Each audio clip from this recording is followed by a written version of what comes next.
Hikaye odur ki, vakti zamanında güzel Akdeniz'in en doğusunda bir ejderha yaşarmış. Ejderhanın üzerinde uçtuğu topraklarda yaşayan insanlarla da iyi bir ticareti varmış. Yerel halk, ejderhaya her yıl bir kızı adak olarak sunarken, o da yerel halkın Samandağ'ın eteğinde koruduğu bölgedeki tek su kaynağı olan Hayat Çeşmesi'nden su ihtiyaçlarını karşılamalarına izin verirmiş. Gel zaman git zaman, günün birinde adak olarak kralın kızı sunulacakmış ejderhaya. Bütün nüfuzu ile yaşanacak bu kaybın önüne geçemeyen, eli kolu bağlı kral bir tarafa, zorluklar içerisinde hayata tutunmaya çalışan ama ulaşamayacağı bu kıza gönlünü delice kaptıran çoban, tam kurbanını midesine indireceği sırada elindeki mızrağı fırlatarak ejderhanın kalbine saplar. Ejderha can havliyle havalanır. Şöyle şaşkın bir şekilde son defa bu topraklara bakar ve acıyla ağzından alevler saçarak uzaklaşmaya başlar. Kanat çırpar güneye doğru. Ağzından çıkan alevler ile vadiler yaratır. Uçabildiği kadar uçar. Tüm gücünün ve kalbindeki alevlerin bittiği o anda Lübnan'da bir dağın eteğindeki kayalıklara dağı yararcasına girer. Girdiği kayalıklardan büyük bir patlama ile su fışkırır. Bu su taşarak ejderhanın yol boyunca oluşturduğu yarıklara dolar ve o yolla gelsin geri tekrar kuzeye, Saman Dağı'na kadar geri gider ve Akdeniz'e dökülür. Efsaneye göre Asi'nin doğuş hikayesi de işte budur. Erken Tunç Çağı ile seyrine başlayacağımız ve milattan sonra 2020 ile bu seyri tamamlayacağımız hikayenin kaynağı olan Asi Nehri, günümüzde Lübnan adıyla bilinen Orta Doğu ülkesinin Beka Vadisi'nde kaynağını alır. Ve yine bir diğer Orta Doğu ülkesi olarak kabul edilen Türkiye'nin güney sınırında yer alan Hatay ilinden Akdeniz ile buluşarak seyrini tamamlar. Günümüze kadar birçok uygarlığın ortak akış belleği olan bu nehir, bulunduğu coğrafyadaki diğer nehirlerin aksine güneyden kuzeye doğru seyreder. Tarihi boyunca üzerinde yaşamış toplumlara göre de isminin buradan geldiği söylenir.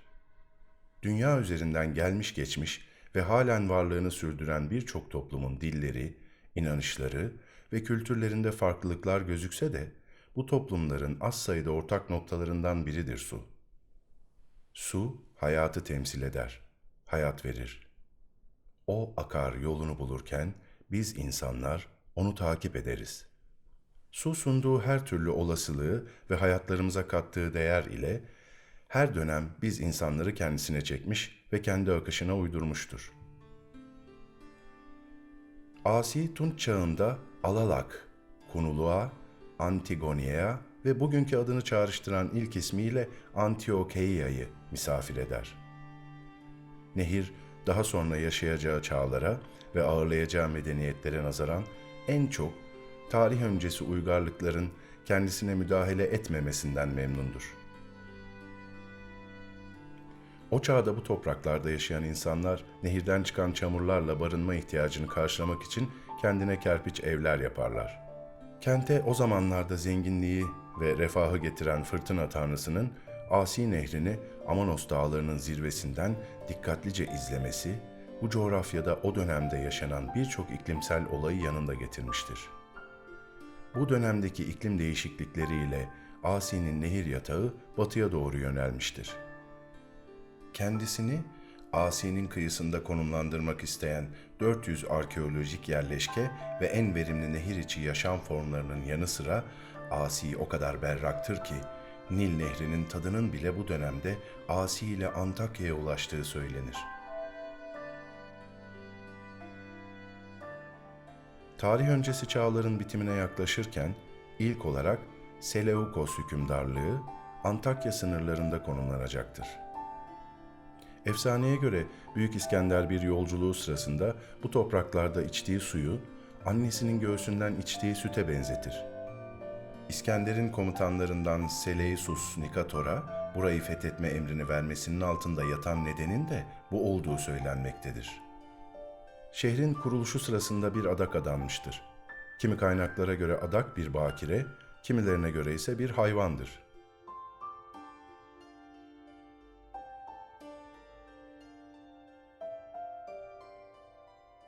Antakya bu dönemde stratejik konumu ile dünyanın en önemli metropollerinden biri haline gelirken, tarihinin en parlak zamanlarından birini yaşamıştır. Öte yandan sel baskınları, depremler gibi doğal felaketler ile mitlerini de bu dönemde doğurmaya başlamıştır. Doğa ana evrene en uyumlu, en ideal olanı oluşturmak için değiştirmeye devam ediyordur. Antakya'da 528 depreminde Kel Dağı'ndan bir parça kopar. Bazı yeni tepeler ve sular ortaya çıkar, bazıları da kaybolur. Birçok kentli hayatını kaybeder. Bu tarihlerde Antakya'da yaşamış olan yazar Ioannis Malalas'ın anlatımına göre Antakya'nın 6 büyük felaketinden biri olarak adlandırılan bu deprem, dönemin imparatoru Troyan'ı dahi etkiler. Troyan, deprem sırasında sarayının penceresinden kaçarak yıkılmakta olan sarayının altında kalmaktan son anda kurtulur. Ve bu travmanın etkisiyle bir süre hipodromda açık havada yaşar. Bu depremler sonrası yapımına M.Ö. 2. yüzyılda başlanan ve içerisinde saray ile hipodromun dışında Bazilika gibi şehrin önemli yapılarının yer aldığı kentin en prestijli alanı olan Asi Nehri'nin ortasındaki ada ise zamanla terk edilir. Şehrin koruyucu tanrıçası olan Tike, doğa üzerinde yaşanacak bu olayların birçoğunu belki de önceden tahmin edebiliyordu. Gelecek zararları azaltmak için Asi'yi ayaklarının altına alıyor, depremlere dayanmak için sırtını dağlara yaslıyordu. Ama bu çabasına rağmen felaketlerin ve oluşan zararların yine de önüne geçemiyordu. Bu dönemden günümüze kadar bize çeşitli izler getiren unsur ise şehirde suyun kullanım yöntemleri olmuştur. Romalılar suyu kentin her bir köşesine ulaştırıyordur artık. Su değirmenleri, su kapıları, su kemerleri kurulur ve kente temiz su kanallar ile taşınmaya başlanır. Asi'nin kuzey kısımlarında kurulan ve nehirden suyun tarlaya taşınmasını sağlayan bu değirmenlerin dünya tarihinde ilk defa bu coğrafyada ve Asi üzerinde ortaya çıktığına dair güçlü teoriler vardır. Nehir ve kolları öngörülmez yapısı ile 4000 yıllık tarihi boyunca şehri etkiler. Asi Nehri'nin bu öngörülmez kollarından önemli birisi ise mevsimsel bir nehir kolu olan Parmeneus Nehri, yani günümüzde bilinen adıyla Hacı Kürş Deresi'dir. Asi aktiftir, suyun kaldırma gücü ise baki. Asi, Akdeniz'e açılan Seleucia Pieria limanından şehre ve kırsal bölgelerden şehre ve Akdeniz'e tüm yükleri taşır. İnsan suyu taşıdığı gibi su da insanı taşıyordur. Bu da ticaret demektir.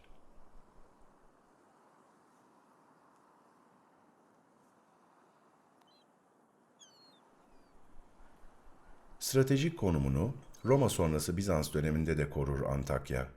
Amik Ovası'nın verimini göstermeye başlaması ile birlikte günümüzde de halen geçerliliğini koruyan, kendi kendine yetebilen bir yerleşke olma durumunu Antakya bu dönemde sağlamış ve konumlandığı coğrafyada önemini daha da artırmıştır. Asi üretimin merkezidir. Bu dönemde Asi Nehri'nin Parmeneus kolu üzerinde seramik ve tekstil üretimi yapılır. Antakya'yı suların mırıldanarak aktığı Beş Teraslı Kent adıyla adlandıran dönemin felsefecilerinden İbn Butlan, El-Kuşiyan Kilisesi'nin kapılarından birinde bulunan su saatinden dünyanın harikalarından biri olarak bahseder. Nehir kendi ritminde akarken bu bereketli toprakları ele geçirmek isteyen Emevi Arapları, Haçlılar, Selçuklular ve Memlükler savaşlarla bir dönem peşi sıra şehri ele geçirirler. Haçlı kuşatmaları sırasında Asi üzerinde yaşanan sel felaketi savaşın seyrini değiştirir. Bu savaşlardan sonra Araplar ve akabinde tekrar ikinci dönemleri Bizanslılar ile bu topraklarda yaşamışlardır. Bu dönemlerin sonunda ise Asi'nin tadına bakan Memlükler ve Osmanlılar olacaktır.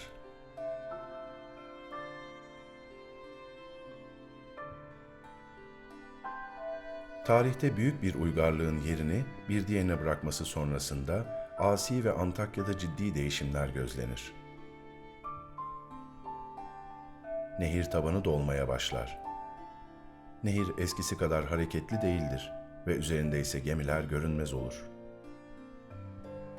Bir batılı olan Albay Chesney, Asi Nehri'ni tekrar gemilerin yüzeceği bir nehir olarak hayal eder ve kenti eski şatafatına kavuşturacak bir projeyle çıkagelir.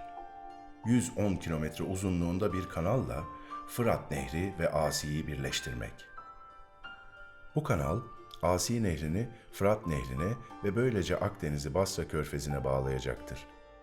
Ancak Asi Nehri'nin ve bölgenin kaderini değiştirebilecek bu proje, kendi vadisinde ilgi görmez.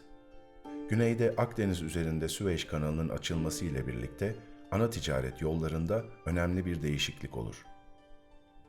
Hali hazırda Asi üzerinde gemilerini yürütmekte zorlanan tüm kaptanlar, bu gelişme sonrası daha rahat yol aldıklarını keşfettikleri Süveyş kanalını kullanmaya başlarlar. Bunun sonucunda Antakya, Mezopotamya'dan Akdeniz'e, Mısır'dan kuzeye uzanan ticaret yolları üzerindeki önemini ciddi anlamda kaybeder. Bunca savaş sonrası yavaşlayan kentte zaman yavaşlar. Her şey resimsi ve sade bir güzelliğe bürünür. Asırlardır Hristiyan kültürü etkisinde olan coğrafya artık Müslüman kültürü etkisine girmiş, bu vesileyle de yeni ve aktif bir yol meydana gelmiştir. Bu yol, hacca gitmek isteyen hacıların yoludur.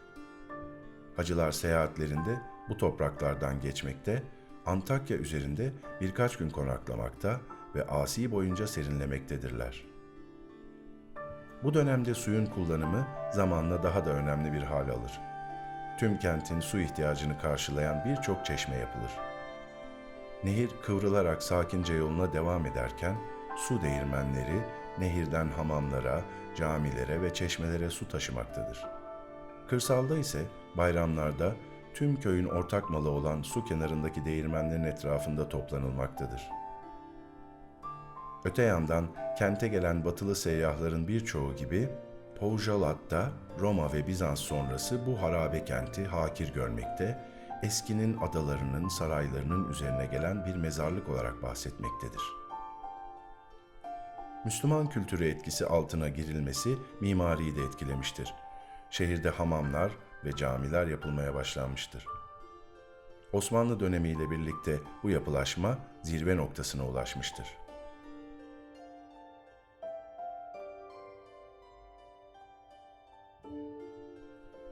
Asi üzerinden işlediğimiz kentin 4000 yıllık belleğinde belki de teknolojinin de gelişmesiyle en kısa süre kalan ama bu süreyi yapılaşma anlamında en etkin kullanan uygarlık olarak göze çarpar Fransızlar. Dünyada turizmin önemli bir gelir kaynağı olduğunun keşfedildiği bir dönemdir. Antakya'da doğu turizmi için bir durak haline getirilmeye çalışılır. Eski olan arkeolojik kazılarla bulunur, korunur ve turistlere sunulurken Fransız mandası nehrin batı kıyısına kendi getirdiği devşirme üslubu ile beyaz taştan medeniyetini kurar. Bu değişimi istemeyenler de vardır. Nehrin çevresi özellikle Roma Köprüsü, politik ayrışmanın, protesto ve çatışmaların ana toplanma ve gösteri alanı haline gelir. 1936 yılında bir gösteride Türkiye Cumhuriyeti tarafından yönetilmek isteyen şapkacılar Arap feslerini nehre fırlatırlar. Asi, birleştirme gücü olduğu gibi ayırma gücünün olduğunu da bu süreçte sembolik olarak gösterir.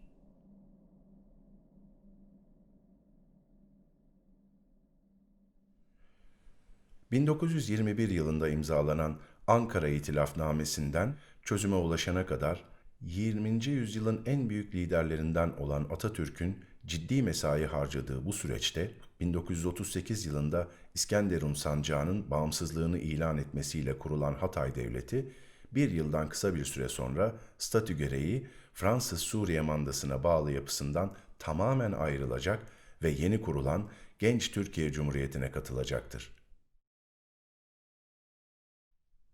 20. yüzyıl tüm dünyada tarihin seyrinin hızlandığı bir dönemdir. Modernleşme süreci. İnsanoğlu dünyanın her noktasında çevresini bu gücü kullanarak daha da fazla değiştirmektedir. Dünyada olduğu gibi Antakya'da da yıllar geçtikçe mimari öğeler değişiyordur. Şehir bazı tarihe geçen yapılarını kaybeder.